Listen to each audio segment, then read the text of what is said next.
BuzzFeed dug up an old quote from Donald Trump talking about a large-scale terror attack 19 months before 9/11. In his 2000 book, The America We Deserve, Trump wrote, "I really am convinced we're in danger of the sort of terrorist attacks that will make the bombing of the 1993 Trade Center look like little kids playing with firecrackers."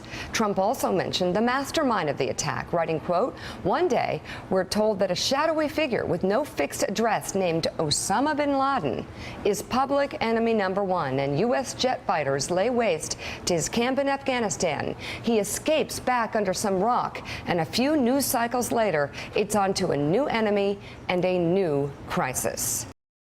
So what do you think of my Trump home mattress collection by Serta? Finally, the same luxury and comfort I demand in my hotels. Oh, they'll never count sheep again. Listen, why don't you come work for me? What do you have in mind? Something you were born to do. Welcome to room 9. Looking good, number 9, looking good. Where's your dignity? We are having some technical difficulties, which is totally understandable when you try to do ad hoc reporting and getting information to you as fast as we possibly can and making sure that it's accurate at the same time. So Donald Trump is on the line. I mean, we know him as the man behind lots of real estate in Manhattan. And of course, Donald, I understand you were actually a witness to what happened this morning. Well, I have a window that looks directly at the World Trade Center, and I saw this huge explosion. I was with a group of people, and I really couldn't even believe it. And even, I think, worse than that, for years I've looked right directly at the building. I'd see the Empire State Building in the foreground and the World Trade Center in the background, and now I'm looking at absolutely nothing. It's just gone, and it's just hard to believe. Donald, Alan Marcus here. Your building is, the Trump Tower, is one of the great tourist attractions in the world. It's well known universally. Are you taking any precautions there in light of what happened at the World Trade Center? Well, Alan, we've always had, as you know, very, very strong security, but there's very little you can do about planes crashing into a building. I mean, you look at Larry Silverstein, who's a terrific owner in New York and a very good friend of mine who I just called. I was very worried about him because I assumed maybe he was in the building. He took possession of the building 1 week ago. As you know, he just bought the World Trade Center. Right. And he was in his office, and he was getting ready to move into the World Trade Center over the next 2 weeks. So when I just spoke to him, there's nothing you can do when people are going to be bombing planes at your building. Now, Donald, I guess maybe the world is going to be changing, and maybe you're going to have F-16s flying all over the city, etc. But it's a pretty tough situation. Donald, you have one of the landmark buildings down in the financial district, 40 Wall Street. Did you have any damage, or did you know what's happened down there? Well, it was an amazing phone call I made. 40 Wall Street actually was the second tallest building in downtown Manhattan, and it was actually, before the World Trade Center, was the tallest. And then when they built the World Trade Center, it became known as the second tallest, and now it's the tallest. And I just spoke to my people, and they said it's the most unbelievable sight. It's probably 7 or 8 blocks away from the World Trade Center, and yet Wall Street is littered with 2 feet of stone and brick and mortar and steel, and there are thousands of people walking over the debris over the Brooklyn Bridge, where they're sending them out over the Brooklyn Bridge to Brooklyn, and then I guess they're going to have to figure out how to get home from there.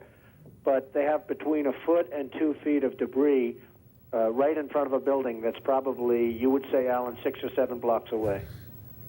Donald, this is Roland Smith. Hi, Roland. You know, how you doing on this kind of day? You know, at some point we're going to put all this behind us, and you, as a visionary, particularly in New York real estate, what do you think that we ought to do as a city, as a people, when all of this gets, when the mourning stops, when the dead are honored, and we've found out what caused it and maybe corrected it? What does the city need to do? Well, I guess the big thing that you really will have to do is never forget. You just can't forget that something like this happened. I was so disappointed when they closed the stock exchange, but of course, at some point, you had no choice, you know, when they initially announced it was closing, because you want to just say, the hell with it, you're going forward, nothing's going to change. But the fact is, something has changed very dramatically. And I think one of the very sad things is going to be when you look at the skyline of New York, which has become so emblazoned in your own memory, and you look at the skyline of New York, and you see these buildings, these two buildings, whether you love them or don't love them, they were a great part of the skyline. And then when you look at the skyline after 2001, and you're going to see a skyline without these two buildings, you're going to say, what happened? People won't believe it.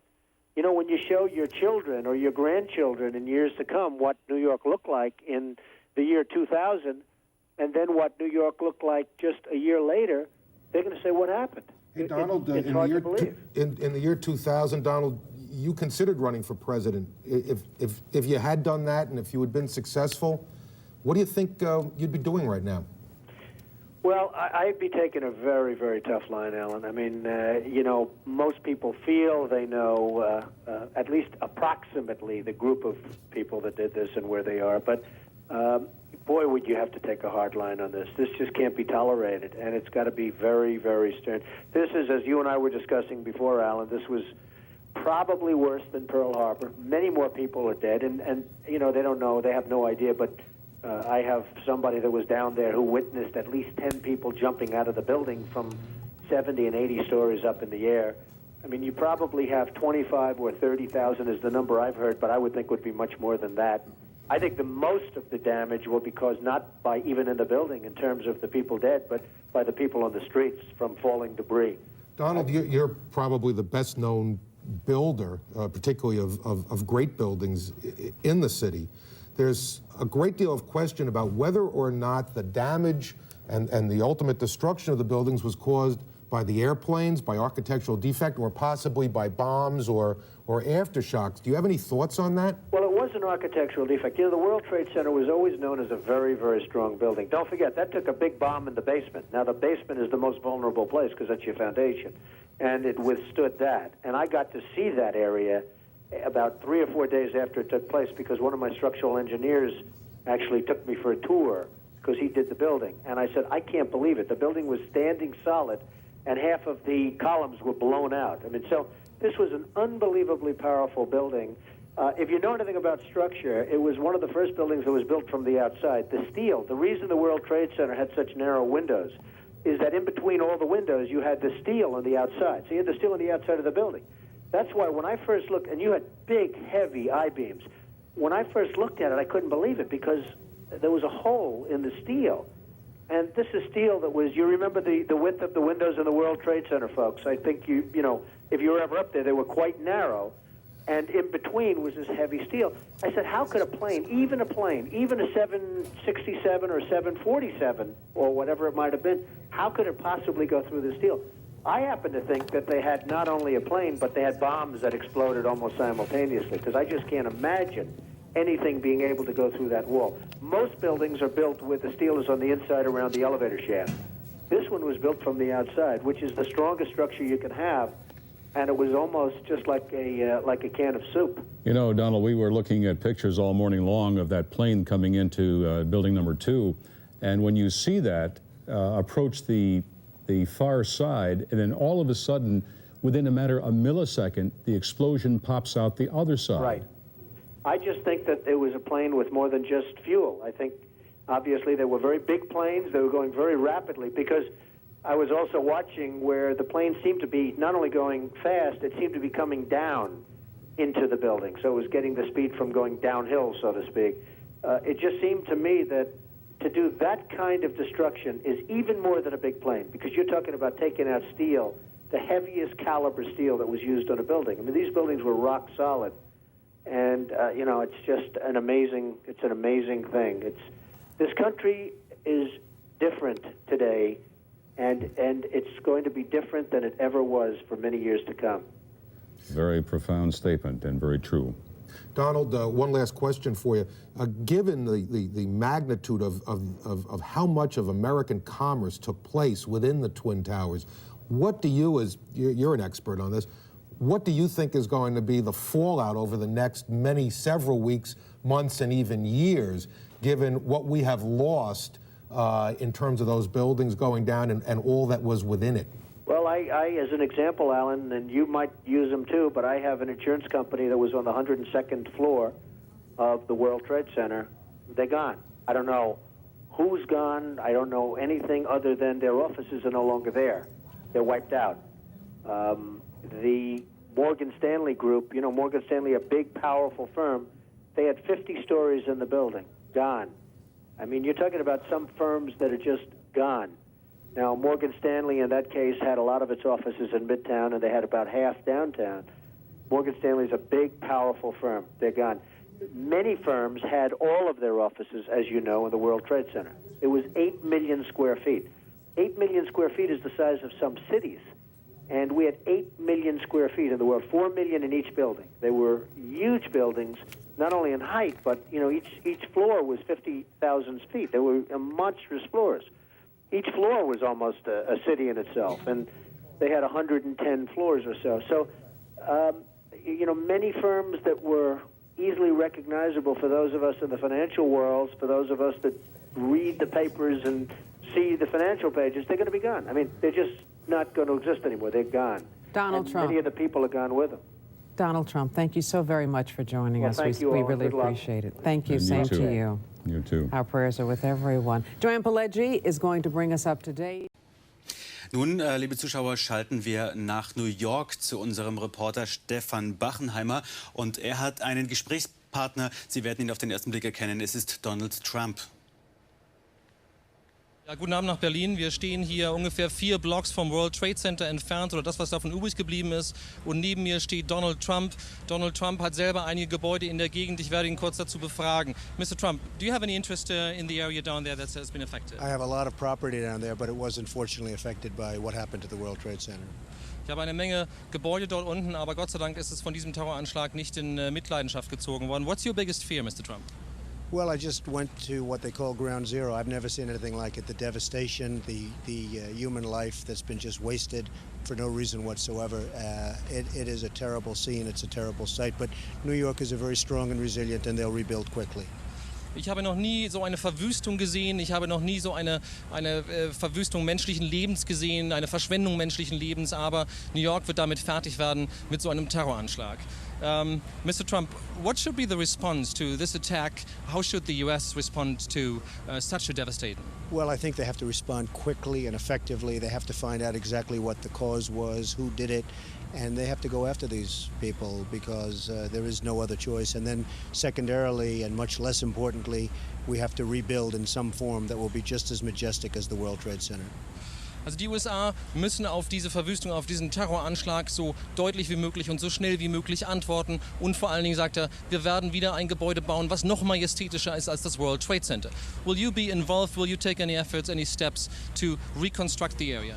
Well, I have a lot of men down here right now. We have over 100, and we have about 125 coming. So we'll have a couple of hundred people down here. And they're very brave, and what they're doing is amazing. And we will be involved in some form in helping to reconstruct. Ich habe ihn gefragt, wird er mithelfen, diese Gegend wieder aufzubauen? Der sagt, er hat einige 100 Leute bereits dort und es ist erstaunlich, was sie bereits geleistet haben. What kind of cost would you estimate to rebuild this area? How much money has been lost in the attack? I would say $15 to $20 billion. You're talking billions and billions of dollars, and it's irreparable. But I really feel that the location is such and the importance of the monument is such that we have to rebuild. And again, not necessarily in the form of the two towers, but something has to be done that's very big and very majestic. Er sagt, ich habe ihn gefragt, wie viel wird es kosten, diese Gegend wieder aufzubauen. Er sagt, es wird Milliarden kosten, zweistellige Milliardenbeträge. Aber wir sollten es nicht so aufbauen wie das World Trade Center mit diesen beiden Türmen, sondern eine andere Form finden, etwas gleichsam Majestätisches. A lot of people ask, how is it possible that a Boeing plane would be able to destroy or two planes would be able to destroy the Twin Towers? Because they were constructed to withstand like a 707 attack. Well, it's tremendous power and tremendous heat, and people were willing to die, and when they're willing to die and when they're willing to become kamikazes of a sense, there's very little you can do about it. I mean, the heat and the power, actually it was amazing that the initial jolts didn't jar the building as much as people would have thought. But the the tremendous amounts of fuel that was dumped on the building and 1,600 degrees temperature, I guess that's probably more than anything could take, no matter what. Ich habe ihn gefragt, wie kann es denn passieren, dass diese Gebäude von einem Flugzeug zerstört werden? Die Twin Towers waren gebaut worden, um auch dem Ansturm einer Boeing zu widerstehen. Er sagt, es ist die unglaubliche Hitze, die sich entwickelt hat, die Aufschlagkraft, das Benzin, was diese Gebäude zu Fall gebracht hat. Man kann gegen solche Dinge nichts tun. When do you think we will start to rebuild? Well, I would hope it would really be very quickly. A lot of great, genius people in the city, and I think that within a shorter period of time than first we have to get rid of what's there, and we have to save as many lives as possible, if that is possible. Today they found 5 people under the rubble, which is amazing, alive. But after that process takes place, I think they can start thinking about rebuilding, absolutely. Ich habe ihn gefragt, wann werden die Wiederaufbauarbeiten beginnen. Er sagt, wir müssen erst natürlich das Leben retten und diese ganzen Aufräumarbeiten vonstatten bringen und dann gleich beginnen, wieder aufzubauen. Vielen Dank, Mr. Trump. Danke. Thanks a lot. Ja, danke. Now, just a few moments ago, Donald Trump passed through here, so we had a minute to talk with him. Let's roll that tape. You can see what he had to say. Well, I've never seen anything like it. I've seen 2 huge 110-story buildings that are reduced to rubble. Thousands and thousands of lives. I just got to see something that I've never seen before. I have hundreds of men inside working right now, and we're bringing down another 125 in a little while, and they've never done work like this before. And they're hardworking people, but they've never seen anything like it, and they've never done work like this before. It's terrible. Tell me what it's like at Ground Zero. Tell me about the workers that you saw and what they're doing there. Well, not only is it devastation, but it's very dangerous because every few minutes a whistle would go off and everybody would just run because you have all the buildings around it, which are in such a weakened state that people just don't know. And so they just have to take off. And then they come back and they're working under 50-story buildings that you don't know if they're going to fall down. So it's a terrible thing for the workers, and it's a terrible thing for the world, really. How have you spoken to any of your men? Do you know how they're reacting to this? Because emotionally, this must be so incredibly difficult. Well, there are a lot of them, but they've never seen bodies like this. I mean, the bodies all over. The great thing is when they find somebody that's alive, like the 5 firemen that they just found a little while ago. So that's the great thing, and that's what they're all striving for. But generally speaking, that's not the case. So they are working very, very hard, but it's a very depressing situation for these folks. As you walked around and as you saw the piles of rubble, there are thousands of families out there who are hoping that someone might be in a pocket somewhere, still alive, still breathing, waiting to be dug up. As you assessed that damage from your perspective, do you believe that's possible? Well, I would certainly not want to be the one to say it's not possible. Certainly it's a tough situation, but you can't give up hope because there's always hope. I mean, the 5 men, I'm sure their families thought that they probably were gone, and now they walk in the door. A couple of them walked away after they were dug out. So there probably are some more people in there, and therefore you can't give up hope. You've had an impact on the skyline of New York. What is it like as you see it now? It's like a whole different skyline. It's like a whole different city and world. I cannot believe the sight of Lower Manhattan without the World Trade Center, and therefore we have to rebuild, not necessarily in that form, but we have to rebuild at least as good and maybe better. Just finally, can you tell me emotionally as you walked around, we've heard some of the stories from the firemen. They're so exhausted and mentally and physically. What was it like for you personally to go in and see all of what you saw? Well, it was amazing to see it. It was a very depressing scene, but I'll tell you what, you really can take heart. These firemen and policemen and the construction workers equally, the courage they have is unbelievable. I mean, they're working, digging out and lifting up steel, and above them you have 55-story buildings that are very possibly going to be pouring down on them any minute, and they're working like nothing's wrong. I mean, they're amazing. Good morning. Welcome to Trump Tower. It's an honor to have all of you with us.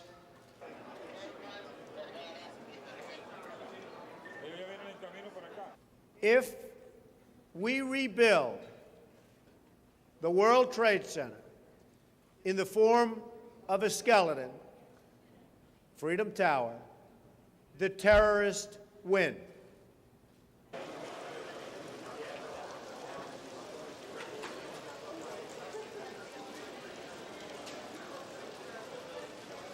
We want to rebuild the World Trade Center as the World Trade Center, but better. A little bit taller, a lot stronger, just plain better.